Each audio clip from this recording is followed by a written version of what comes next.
All right, Restore. Well, I have two big announcements that I want to share with you. As you know, at the end of July, I sent out a communication with our plans for regathering, and I said that the elders were going to meet again and reevaluate in August to figure out what that would be. But one big thing that was on the table for us was that we wanted to wait until school started.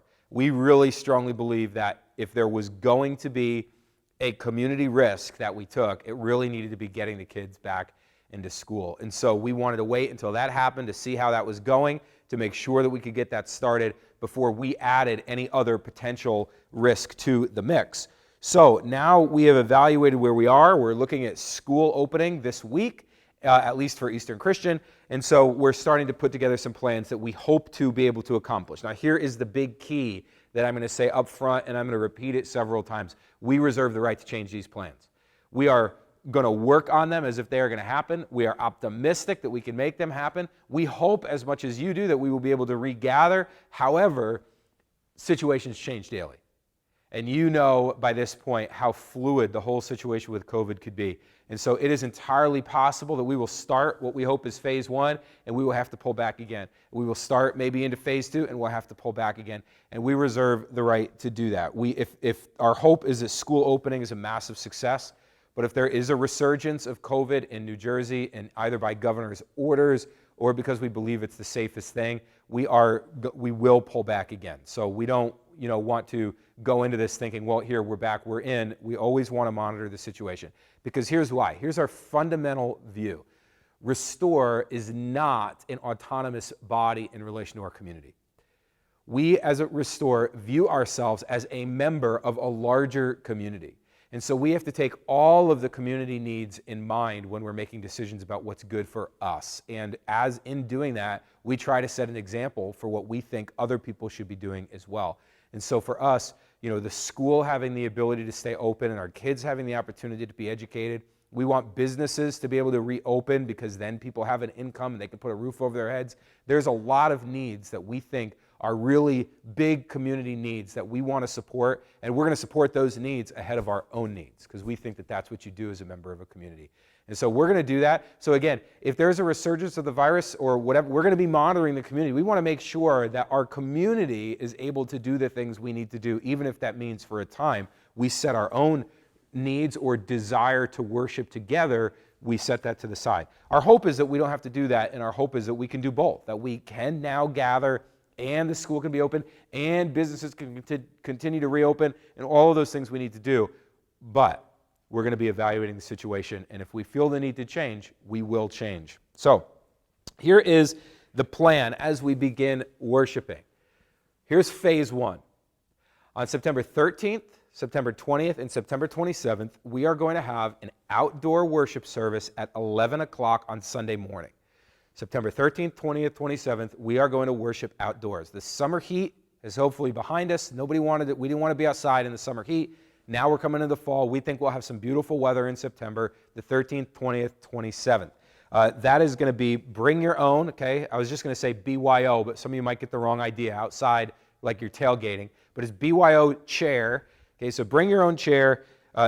We're not going to have to wear masks outside unless you can't be socially distanced. Kids are welcome, but we are going to be enforcing that we're physically distanced from one another. So please don't make us be the physical distance police, okay? We still do want to make sure we maintain family units, or even if it's people that you've had pretty close contact with, you can, maybe be closer to them. But for the most part, please maintain physical distancing. During this time, the service will still be pre-recorded. So if you don't feel comfortable gathering with us, that is still going to be made available. It's going to be online. Or if you can't that day, or if it's raining that day, we'll just revert back to the pre-recorded version, which will be live on Sunday mornings. Now, we're going to do that for those 3 Sundays. Then we're going to move into phase 2. Our hope is to move into phase 2 in October. But again, we reserve the right to move this date back. We may continue to do outdoor services. We may say, hey, it's getting too cold for outdoor, but we're going to do virtual for a couple weeks while we prepare for phase 2. But phase 2 would be next. Our hope, again, is that we could do this in the beginning of October. Here's what this is going to look like. 2 things in phase 2. Number 1, we are going to be gathering indoors. Now, here's what that means for us. First of all, In order for us to do that, we need to install new cameras in the sanctuary.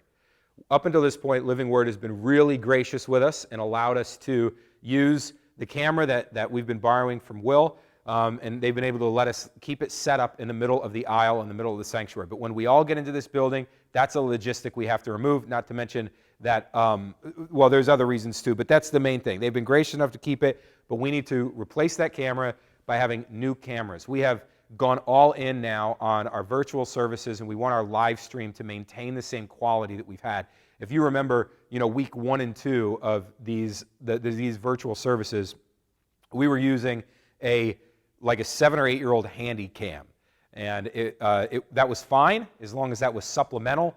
It was fine for the 8 years that we've done it, but we're at a point now where we want to put our best face out on these videos, our best quality that we can afford, and so we are looking at these new cameras. Now, we are so excited that we can do this, okay? We are getting 2 new cameras, so we can do things like get different angles in the sanctuary. This is going to cost us around $10,000. Now, I say this to you every week, Restore. I am so grateful for your generosity. Because Restore and the people of Restore have continued to be generous to us, I'm even more grateful to be able to tell you that because of that generosity and because we've been able to cut back on expenses because of COVID, we actually can, Restore has the money to purchase and install these cameras without doing additional fundraising. Right now, Restore is able to go out and put these new cameras in this sanctuary, and that is because you have been generous with us. That is because we have tried, and we constantly try to be good stewards of the giving that's come, and so we are able to right now to go and do that. And the reason I tell you that, and I'm so grateful, is because right now I know that many of you are being pulled in different directions to support different organizations financially. There is a lot of financial need out there because of the pandemic, and so I want to let you know we got this one. And so if you please keep supporting those other places. Use the funds that maybe you would have given to us as a church. Use those to support other organizations where there's urgent financial need, and we can cover the cameras. But I also want to say this. This is an opportunity, though, to give. If you are somebody who's passionate about worship, or you've really appreciated the virtual services, and you say, hey, I understand that Restore can do it, but I really want to give to this specifically, we're not going to turn it away. Again, we try to be good stewards, and we do have the money in our reserves right now in order to go and make this purchase. But obviously, moving forward, once we do this, we'll have $10,000 less in those reserves. And so if you do want to contribute and you feel called to do that, please do that. We will accept. But we want to let you know that because of your generosity and because we've been able to save, we are able to do it without your giving being an obligation in order to make that happen. So I'm saying thank you to you. And I hope you feel that as the same gratitude that we have, that we are in a position where we can do that. So that's really exciting, but we need to get those cameras in here before we can have an indoor worship service the way that we want to, or at least we can gather indoors. Now, when we begin meeting, here's what this is going to look like. Number one, we will have those first, in phase 2, we will have pre-recorded worship. I will be live, but I will be the only thing that is live. I will MC the service, I will greet us, I will welcome us, but we will have pre-recorded worship on the screen, and that's for 2 reasons. Number one, because we have to figure out the camera system, and we have to work out the kinks, and if you've ever been involved in any sort of technology, you know that it works fine in testing, and then when you go live with it, it breaks. So we have to figure that out for a few weeks. And secondly, we have to figure out the logistics and make sure that we know how we can transition between Living Word service and our service. So we're going to take a few weeks to do that. It's going to be pre-recorded worship, and that's going to be what phase 2 looks like. There will be a lot of restrictions that we have in place. We have talked about this. We have said this all summer, that even when we start meeting, there's going to be restrictions. Masks will be required indoors. You will have to be physically distanced. There will not be any children's ministry. There's going to be a variety of things like that, and we'll let you know specifically what those are more as we come closer to the day, but please be prepared for that. Now, how long will phase 2 be? TBD. We don't know.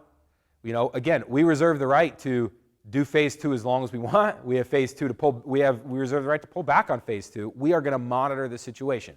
But if we can, we'll move forward to phase 3. And phase 3, at some point after we've begun phase 2, during phase 3, we will begin bringing in added complications, okay? And by complications, I mean we'll make our service more complicated by bringing in the worship team, by adding other elements back into the service once we feel like we have a good groove down and we understand how many people are in the room with us, what that's going to look like, where people are seated, how many people we can fit, all of that type of stuff. So that's phase 3, but all the other restrictions will still be in place. And then finally, at some point in the future, we hope sooner rather than later, we'll move to phase 4. And phase 4 will be when we can all take our masks off and throw them to the side and sing as loud as we want with no fear of spreading a virus. So that is our plan. If you have any questions, you can let us know. We're releasing this video to let you know what we're doing, and we're also going to put this on paper, so you'll be able to see it. Put it on the, probably by paper, I mean put it on the website, but you'll be able to see it and kind of see it laid out that way. And again, I want to emphasize, we are so excited to try to get back to worship. This has been the goal since the start of this pandemic. We have viewed getting back to worship as one of the most important things we can do. But we are constantly monitoring the situation. And we will constantly look and see, is this safe? Are we being the best neighbors we can be to the community? And that is our driving motivation. That's the driving thing with which we make all our decisions. Are we being the best neighbor we can to the people in the community? And if we feel like at some point we aren't, our plans will change. So this is a plan. We are working on it as if it will happen. We are optimistic it will happen the way that we have planned, but you never know. And so thanks for your continued prayers and your support. If you have any questions, let us know. And I look forward to gathering in worship with you soon. Thanks a lot.